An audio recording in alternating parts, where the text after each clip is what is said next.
Welcome to our channel. Today we are talking about Avatar, The Way of Water. आज की video में हम जानेंगे कि अवतार मूवी में खाया गया है जो ब्यूटीफुल अंदाज में बनाया गया है। डायरेक्टर हैं जेम्स कैमरॉन। तो मूवी की शुरुआत में बताया जाता है कि जैसे जो नावी लोग रहते हैं उनका एक स्पेशल और रिचुअल चलता है एवा की तरफ, जो कि वो झाड़ जाता है जिसके साथ एवा को कनेक्ट कर पाते हैं ये लोग। और इसमें ब्यूटीफुल तरीके से एनवायरनमेंट को बताया, जो फॉरेस्ट है एक अलग डायमेंशन में बताया है। और इसमें अभी बताया कि ये लोग की फैमिली, ये राजा बन जाता है। एक जो हमारा राजा है इस पैंडोरा का, जो जंगल की तरफ का राजा है, वो अपने फैमिली के साथ बड़ा खुशमंगल है। और वो 4 बच्चे हैं उसके, और ये स्पाइडर के एक नाम उनका बच्चा है जो पुराने कर्नल का बेटा है, और वो भी इनके साथ घुल मिलकर हंसी मजाक से होता है। लेकिन अचानक एक रात आसमान में एक नया तारा दिखता है। जैसे ही वो तारा दिखता है वो समझ लेता है कि ये फिर से स्काई पीपल्स आ चुके हैं हमला करने के लिए। और ये भी जानता है कि ये सिर्फ हमला इसी के लिए हो रहा है क्योंकि इसने पास्ट में बिट्रे किया था कर्नल के साथ, तो इसीलिए कर्नल छोड़ेगा नहीं। के इसको पता चलते ही जैक अपनी फैमिली को लेके अपना राजगद्दी को दूसरों को सौंप के ये निकल पड़ता है। में मर जाता है। उसने ऑलरेडी एक प्लान बनाकर रखा रहता है, अगर से वो मर गया तो उसके लिए नेक्स्ट ऑप्शन क्या होगा। इसलिए उसका सारा डेटा को वो एक नावी के रूप में प्रोग्राम कर देता है। पता है कि नावी का रूप तैयार हो चुका होता है कर्नल का, और कर्नल रेडी होता है अपने दुश्मन को मारने के लिए, जो कि जैक है, जो उसको गद्दारी का इल्जाम पड़ा था। जैक को मारने के लिए ही वो अपना नावी रूप लेता है। और जैसे ही वो नावी रूप से एक्टिवेट हो जाता है, पेंडोरा में कदम रखता है, तो फर्स्ट वो छानबीन करता है कि कहाँ पे पुराना स्टेशन था और वगैरह वगैरह सब। तभी बच्चे लोग खेल रहे होते हैं जेक के। कर्नल की टीम उसको पकड़ लेती है और अपने स्पेस स्टेशन में वापस बुलाकर लेकर चल जाती है। लेकिन जैसे ही वो लोग उनको स्पेसशिप लेकर जाने वाले होते हैं, इतने में ही जेक आके सभी को पीट देता है, और सभी को मारते समय स्पाइडर उनके हाथ लग जाता है। ये जेक समझ लेता है कि ये पेंडोरा फॉरेस्ट इसका सेफ नहीं है, इसलिए उसकी सल्तनत को वो दे के पानी। तो जेक अपनी फैमिली को मनाकर अपने जंगल से निकल जाता है और निकल के दूसरी तरफ जाने के लिए सोचता है। बताया जाता है कि एक फादर अपने बच्चों के लिए सब चीज़ को त्याग कर सकता है। ऐसे ही जेक ने किया था। अपनी फैमिली के चलते उसने अपना सभी किंगडम को दान कर कर निकल पड़ता है। जैसे ही निकलता है उसको पता चलता है कि एक आइलैंड में उसका दोस्त है, और वो उसकी तरफ निकल पड़ता है। लेकिन जैसे ही वो आइलैंड में पाँव रखता है, उसको वहाँ के लोग अपनाते नहीं है, क्योंकि उनकी बॉडी का स्ट्रक्चर अलग रहता है, और जो पानी में रहते हैं उनका बॉडी का स्ट्रक्चर अलग रहता है। और इसी चलते हमको एक ब्यूटीफुल नज़ारा बताया है, और एक अमेजिंग वो अंडर वाटर का व्यू बताया है कि कैसे राजा लोग अंडर वाटर में कैसे आते हैं और जाते हैं। जैसे ही राजा आता है उधर, और वो जैसे ही नॉर्मली उससे बात करता है, सभी लोग शांत हो जाते हैं, क्योंकि उनको लगता था कि ये लोग दूसरे जगह से आए हुए हैं, क्योंकि इनके पास 4 उंगलियां थी, और जो वो प्रॉपरली नावी भी नहीं थे, क्योंकि वो हाइब्रिड लोग थे। और वहाँ का राजा जेक से हाथ मिलाकर कहता है तुम जितने दिन चाहे उतने दिन रह सकते हो, और वो भी ये भी कहता है कि हम जंग नहीं चाहते। और जेक उनके रिटर्न में यही कहता है कि मैं जंग को छोड़ने के लिए ही वहाँ से दर बदरा हूँ। और वहाँ का राजा कहता है कि ये बच्चे लोग हमारे भाई बहन हैं, और इनको सब सिखाइए, जैसे पानी के अंदर कैसे सांस लेते हैं और कैसे हम और एक जानवर को अपने काबू कर सकते हैं। तो इसमें एक ब्यूटीफुल नज़ारा बताया हुआ है, और देखने के लिए औसम है। इसको सिर्फ हम एक्सपीरियंस कर सकते हैं, वाटर तो अलग डायमेंशन में दिखाया गया है। लेकिन कर्नल इतने में रुकता नहीं है। कर्नल को और अपडेशन चाहिए, और वो और स्ट्रैटेजी बनाता है कैसे वो जैक को मार सके। इसलिए उसने पानी का सहारा लेकर सभी रेडार को चेक कर ये पता कराया कि वो कहाँ पे है, स्पाइडर के जरिए से, क्योंकि वो स्पाइडर को बुलाकर लेकर जाता है, और हर आइलैंड में सभी को तबाही कर कर पूछता है कि जैक कहाँ है। लेकिन कोई कबीले लोग नहीं बताते, क्योंकि उसके राजा ने कहा कोई कबीले वाले एड्रेस नहीं बताता है। क्योंकि उनका राजा का आदेश होता है कि कोई नहीं बताएगा कि जेक किधर है। कर्नल अपनी मरीन टीम को लेकर आता है जो पानी के बारे में सब कुछ जानते हैं और जो हमेशा शिकार करने के लिए उत्सुकता रहते हैं।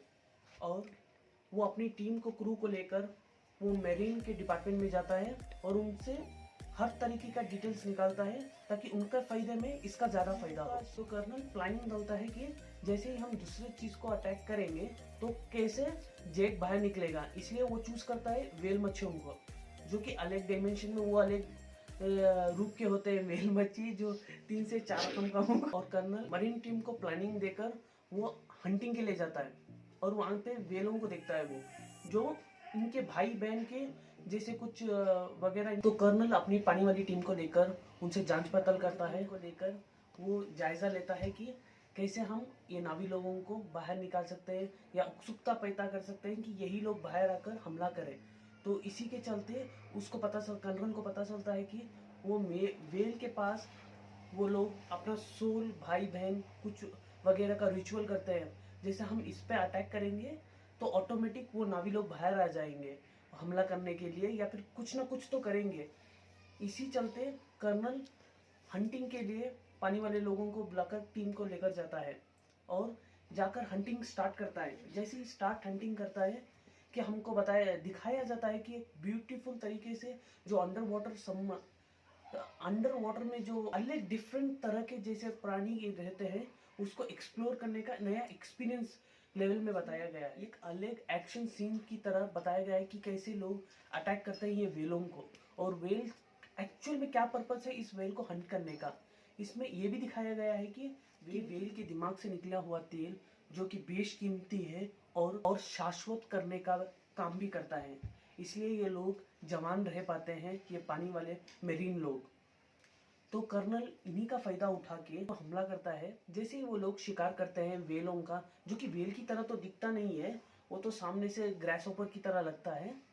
तो ये लोग जैसे ही अटैक करते हैं सभी नावी लोग उदास हो जाते हैं और अलग लेवल में चले जाते हैं उदासी के, क्योंकि वो लोग उस जीव को एक अलग रकम का मानते हैं। इसी दौरान बीच में जो ये जैक का बेटे होते हैं और इसी बीच चलते जब ये पानी में लोग रहते थे जैक के साथ, जैक के बच्चे ने एक आउटकास्ट वेल को अपना दोस्त मान लिया था और उसके दुख दर्दों को ये समझ पा रहा था। तो ये तो आउटकास्टेड था, इसको मारा नहीं, बाकी सभी वेल को मार दिया क्योंकि वो उसके अंदर के क्षेत्र में आते हैं। तो जैक कहता है कि अपने भाई और सोलमेट जो भी है उनको कह दो ये पानी से दूर रहे, क्योंकि ये लोग हंट आपको करने नहीं आ रहे, वो मुझे हंट करने आ रहे हैं। और वो ये भी बताता है कि कैसे वो डिवाइस से ये लोग ट्रैक कर पाते हैं। इसीलिए वो सभी को कबीले वालों को कहता है कि अपने अपने भाई बहन वेल मच्छियों को कह दो कि वो इस क्षेत्र में ना आए, दूसरे क्षेत्र में जाइए और जो भी डिवाइस लगेगा तो इससे सावधान रहिए। तो इतने में ही जो वो आउटकास्टेड वेल होती है उसके ऊपर शिकारी लोगों ने शिकार कर देते हैं और उस पर ट्रैकर लगाते हैं। जैसे ही उस ट्रैकर लगाते हैं, जैसे ही जैक का बेटा वो वेल मच्छी को, आउटकास्टेड मच्छी को बात करने के लिए जाता है, कि समझाने के लिए जाता है कि ऐसे स्काई पीपल्स आ रहे हैं अटैक करने के लिए, तुरंत उतने में ही वो देखता है कि वेल के ऊपर ट्रैकर लगा हुआ है। तो इसके भाई बहन सभी आकर ट्रैकर को निकालने की कोशिश करते हैं। इतने में ही कर्नल की टीम आकर हमला कर ये बच्चों लोगों भनक जेक को होती है। तो जेक भौखला जाता और निकल पड़ता है जंग की तरफ। और जंग को जाते समय उस किडनैप हुए बच्चों में ये बच्ची राजा की भी थी। तो ये बात सुनते ही राजा भी अपने सेना को लेकर तुरंत हमला करने के लिए निकल पड़ता है। और इसमें 40 टू 45 मिनट्स की एक अनोखी जंग बताई जाती है, जहाँ पे एक बाप अपनी बच्चों के लिए क्या कुछ नहीं कर सकता।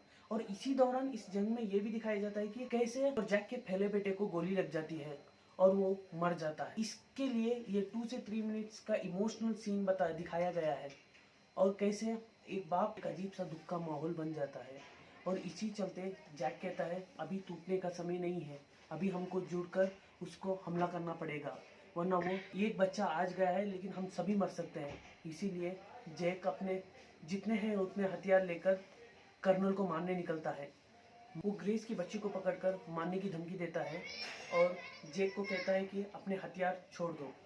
और ग्रेस बाप के नाते वो अपने हथियार को छोड़ और जेक अपने हथियार छोड़ता है। इतने में ही जेक की बीवी आ जाती है और स्पाइडर को पकड़कर जान से मारने की धमकी देती है कर्नल को, क्योंकि कर्नल का बेटा होता है वो। और जैसे ही वो मारने का कहती है, छोड़ देता है ग्रेस की बेटी को, और जेक और कर्नल के बीच में लड़ाई शुरू होती है। इस हाथापाई में कर्नल सब अनकॉन्शियस हो जाता है और वो पानी की तरफ डूबने लगता है। इतने में ही जैक अपने फैमिली को बुलाकर किनारे की तरफ निकलता है, लेकिन स्पाइडर वहाँ पे अपने बाप को बचाने के लिए वो अपने बाप को बुलाकर आइलैंड में छोड़ के वापस कबीलों वालों की तरफ आ जाता है, और इधर में ही स्टोरी को एंड हो जाता है। Thank you for watching this video. इसी तरह मज़ेदार वीडियोस के लिए और मूवी रिव्यूज़ के लिए चैनल को सब्सक्राइब कीजिए और लाइक कीजिए और कमेंट कीजिए कि आप नेक्स्ट वीडियो कौन सी चाहते हो। तो till then stay tuned for more updates.